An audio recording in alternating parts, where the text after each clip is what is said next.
Bonsoir à tous et bienvenue dans votre magazine Top Sortie comme tous les vendredis avec cette question ce soir. Comment faire vivre le spectacle vivant sans public, sans ouvrir les salles? Eh bien, le bateau-feu à Dunkerque a trouvé une solution. On en parle avec Ludovic Rojo, le directeur du bateau-feu. Bonsoir. Bonsoir. Vous avez mis en place ce qu'on appelle les drive-in musicaux. On en parle dans un instant. Comme régulièrement sur ce plateau, Xavier Silly, notre journaliste spécialiste culture, est avec nous. Bonjour Marie, bonjour à vous. Bonjour Xavier, merci d'être avec nous. Et on commence tout de suite donc par prendre la direction du bateau-feu à Dunkerque.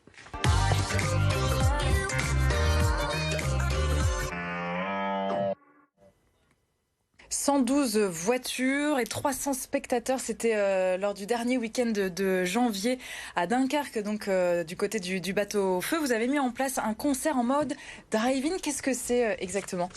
En fait, on a eu cette idée parce qu'on souhaitait garder le lien avec le public à Dunkerque, et puis parce qu'on a des compétences importantes dans ce théâtre, comme dans tous les théâtres en France, et que on voulait garder notre enthousiasme et le partager. Et donc nous dans la voiture et sur scène. Exactement. Et alors donc vous venez avec votre voiture, vous garez devant le bateau-feu. On a l'avantage d'avoir un bâtiment extraordinaire puisque c'est une vitre, une grande baie vitrée, et derrière cette vitre, des artistes soit lisent des textes, ça c'était le premier drive-in, soit dans le deuxième c'était de la musique, un road trip musical, et vous êtes dans votre voiture, vous allumez votre radio, et on a loué une fréquence au CSA et vous écoutez ce qui est en train de se passer. Donc vous avez en direct, vous voyez l'acteur ou le chanteur en train de faire sa prestation, et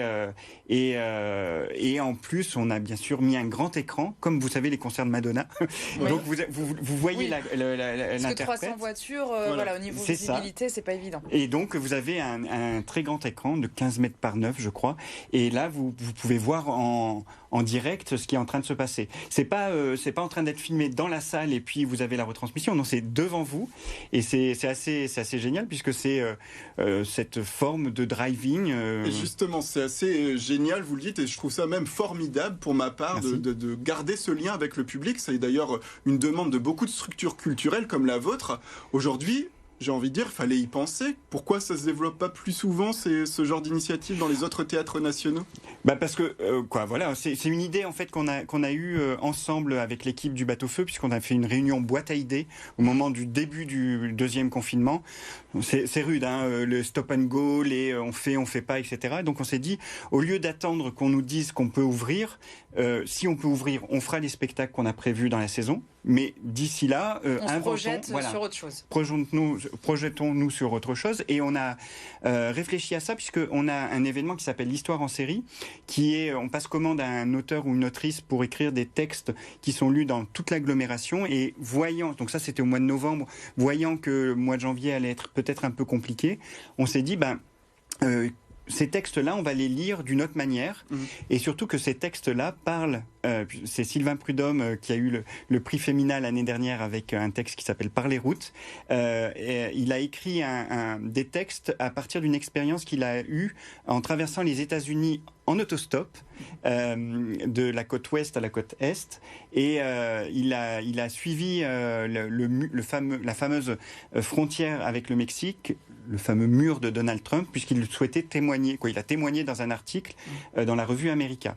Et il est venu avec toute une matière, et il a écrit des textes, et il nous parle de voitures, mais il nous parle aussi beaucoup de cinéma, puisque c'est des territoires qui sont traversés par Easy Rider, par les films des frères Cohen, par les grands westerns. Et justement, ces fameux drive-in américains des années 50, cette culture assez spécifique.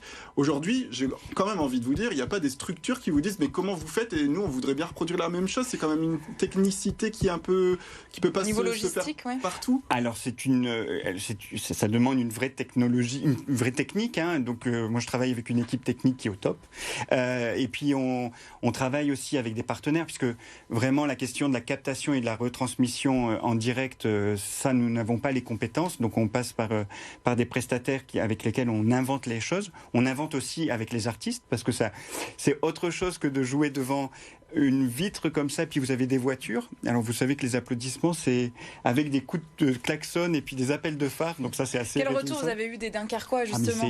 Les gens nous disent mais merci, grâce à vous on peut à nouveau écouter des textes, écouter de la musique, et puis il y a le plaisir d'être ensemble. Le plaisir d'être ensemble et d'être Covido compatible. Et c'est ce que j'allais dire. On est vraiment sur un système, comme vous le dites, où on garde cette interaction avec le public, tout en gardant les bonnes sécurités. Exactement.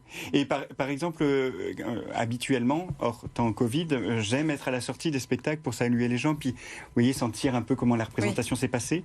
Là, on garde la distance. Je salue comme ça les gens qui sont dans leur voiture et puis qui font comme ça. Ils n'ont pas trop froid, ça va? Parce que alors, on a pensé à tout. Parce que, donc, on vend pour ces séances de drive-in des storybox dans lesquelles vous avez un plaid, vous avez un sachet de thé, vous avez un livre de Sylvain Prudhomme, bien entendu. Vous avez la fameuse recette des cookies de Max, notre cuisinier. Donc comme ça, vous pouvez venir...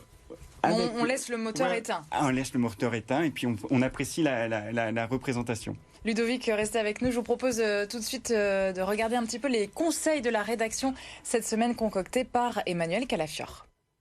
Direction l'auditorium digital du Nouveau Siècle. Samedi à 20h, le chef François-Xavier Roth dirige le pianiste espagnol Javier Perianes pour interpréter le concerto pour piano numéro 1 de Beethoven et les danses concertantes de Stravinsky. C'est à découvrir sur la chaîne YouTube Orchestre National de Lille.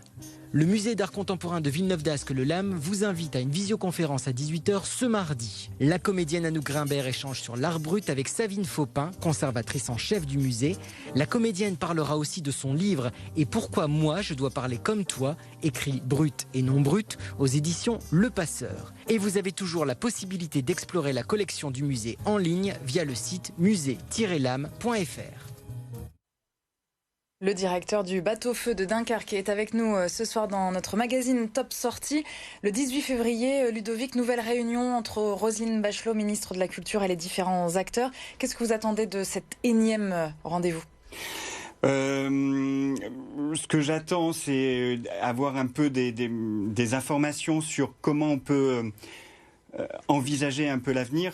Comme je vous le disais tout à l'heure quand on parlait du drive-in, on a décidé collectivement au sein du bateau-feu de ne pas attendre de décision, de date pour essayer d'inventer des choses, parce qu'il est important pour l'équipe, pour le public, mais aussi pour les artistes, parce que les artistes ont envie ont besoin de créer. Je vous dis que derrière tout ça, il y a des salariés dans le théâtre, mais aussi les artistes, les techniciens.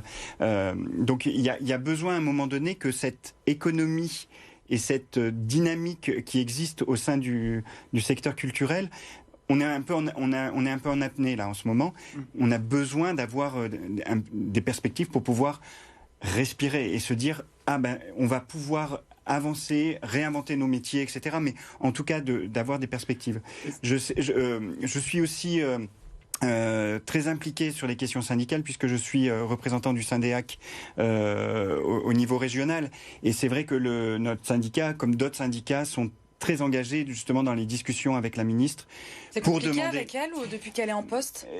On peut dire qu'au début, elle a tout de suite montré des avancées, puisque c'est une femme politique, donc elle avait vraiment une place qui pouvait faire avancer les idées. Mais c'est vrai que les contraintes que nous impose le coronavirus, la pandémie, etc., sont plus fortes que ça. Donc nous, on est obligés de faire avec. Ouais, justement, quand on voit certaines villes comme par exemple Barcelone qui proposent des tests à l'entrée, des tests avec antigéniques, hein. Est-ce que c'est quelque chose qui pourrait vous convenir, parce qu'on sait que ça se fera sous condition forcément la reprise. Voilà, est-ce que ça pourrait être intéressant? Justement, sur les questions des conditions, c'est ce que je voulais dire tout à l'heure. Ce qui est en train d'être discuté avec la ministre, et avec le ministère, c'est justement comment on peut avoir une date, mais aussi comment on peut penser la réouverture des lieux, que ce soit des musées, des salles de musique et des théâtres. Mais vous, pour le bateau-feu, est-ce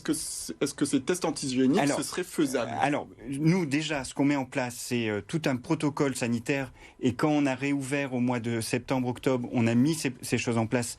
Ça s'est plutôt très très bien passé, même si c'était contraignant. Toute l'équipe et les spectateurs étaient tout à fait volontaires pour qu'on puisse, et puis les artistes aussi, faire du spectacle. Après, sur la question des tests,